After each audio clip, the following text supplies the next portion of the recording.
if you can create something with no effort, at least with gold, you have to mine it. You have to find it. You have to dig for it. You have to mine it. You have to smelt it.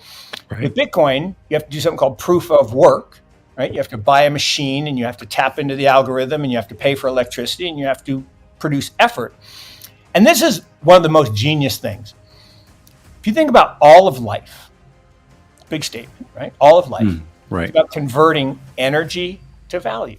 In a world where the financial scene is sometimes cloaked in doubt and controversy, one voice cuts through the noise to explain the complex inner workings of the system. Mark Yusko is a well-known hedge fund manager who has years of expertise negotiating the choppy waters of international finance. He has become a significant voice in the current discussion over the central banking system. Yusko has challenged the conventional understanding around central banking and its role in influencing our economic reality for decades. He has been an important opponent of the existing system. He has carefully uncovered the structural injustices and underlying flaws that define the present financial system, with an intense dedication to detail and an unwavering pursuit of the truth. Yusko goes further into the subject in a recent conversation with Jim Friend, the presenter of the Advancing Our Church podcast. He explores the many shortcomings of the central banking system and provides a sharp contrast to the established narratives that predominate in popular discourse. He sheds light on the way forward and promotes a more transparent and fair system based on innovation and decentralization.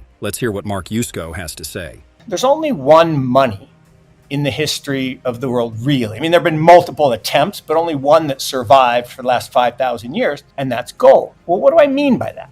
Well, money is an asset that exists in the absence of a liability. Everything else that we think of as money are actually currencies. They're backed by debt, government debt. And so dollars, yen, euros, drachma, whatever, drachma went away, now we have the euro. Those are currencies. But gold has been money for a very long time, right? Back to Cleopatra's time, to a suit of armor, to a zoot suit in the 20s, to Savile Row today. You take a single ounce and you get exchange for a fine person suit. It's been a perfect store of value. And the currencies, the paper currencies, there have been 775 paper currencies in the history of the world, starting in the 1300s in China.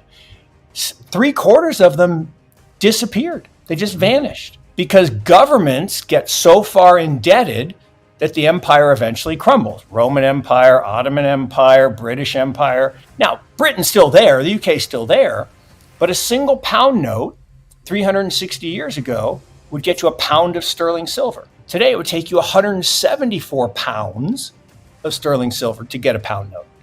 So it's that dilution of value that's preserved in true money.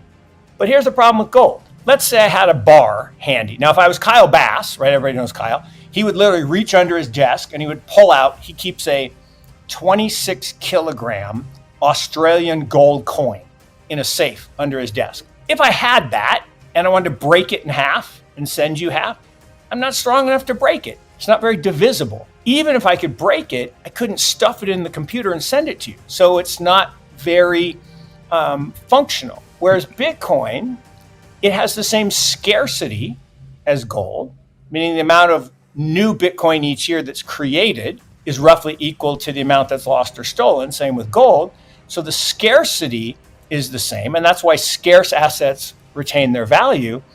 But the divisibility and the portability are better. So I think for the next 5,000 years, Bitcoin becomes. So that's a super, super, super long answer to why do I care about digital assets? Why am I a late in life venture capital? Scarcity creates value. Yeah. And it's because there's certainty, right?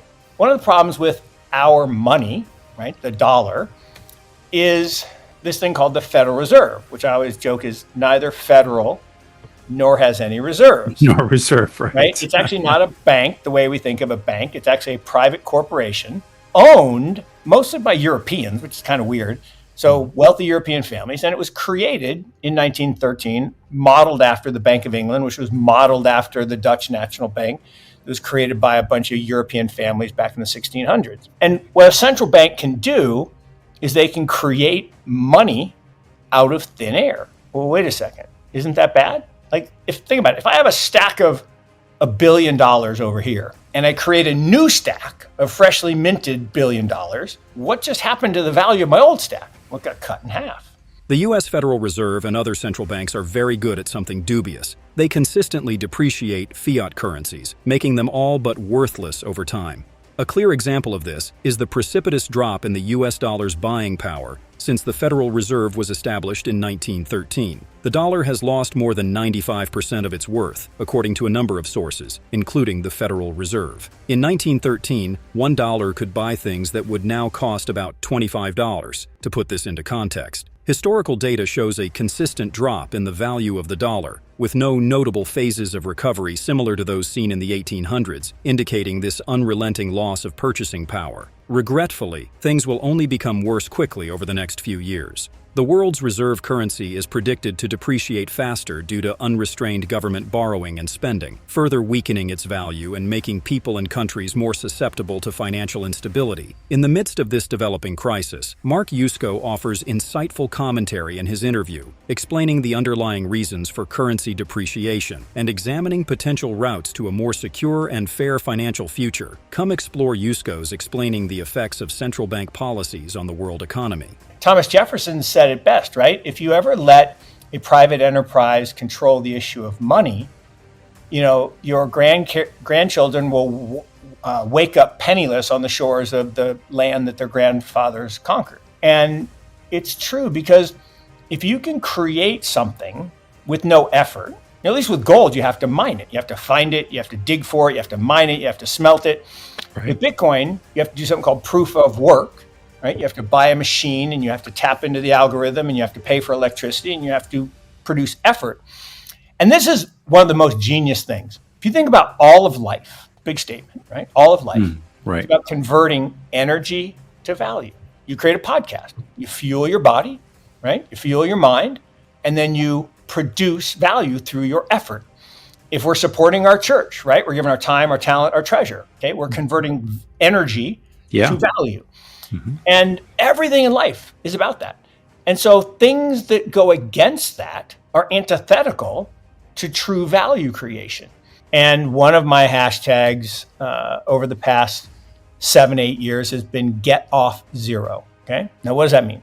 It means that zero allocation to Bitcoin and digital assets is the wrong number.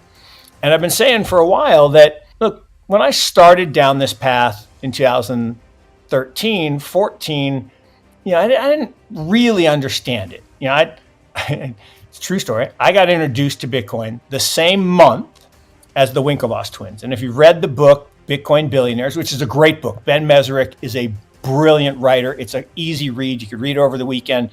So good. Such a great story. But they're multi-billionaires and I'm not. Why? Well, they got it. They were younger. They didn't have a business that they were tethered to. When I got introduced to it by this good friend of mine, I got the idea, but then when I started doing work and I started writing about it to my clients were like, no, you're an idiot. Go back and do your job. We'll fire you if you talk about magic internet money. And the price went from $500 to $186. This was from March of 2014 to September. I'm like, oh, they were right. 8 weeks later, it was $1,000. I'm like, no, there's something here. What is it? Why does it keep being so resilient? And it would go down, it would come back up, and then it would go down. And every time it was making higher highs and higher lows, and the value of the network was growing. So I started diving deeper into this idea of network effects. And there's this guy named Sarnoff, and he created something called Sarnoff's Law. So when I was growing up in Seattle, I could listen to WGN radio, which is in Chicago, right? Well, how is that possible? Almost 3,000 miles away. How is that possible? Well, they had this giant antenna, and it would beam this magic signal, and it would bounce across the atmosphere, and I could hear it. Well, Sarnoff came up with this rule that said that networks, were equal. The value of a network was equal to the number of people that could hear that signal. So he said it was a linear relationship. If you heard it and I heard it, then it went up 2, and if another person, it was 3, and then 4. Well, then this guy Metcalf came along at MIT and said, well, okay, that's fine, but what if Jim and Mark talk to each other? What if they form a connection? Well, now it's not a linear relationship. Now it's an exponential relationship.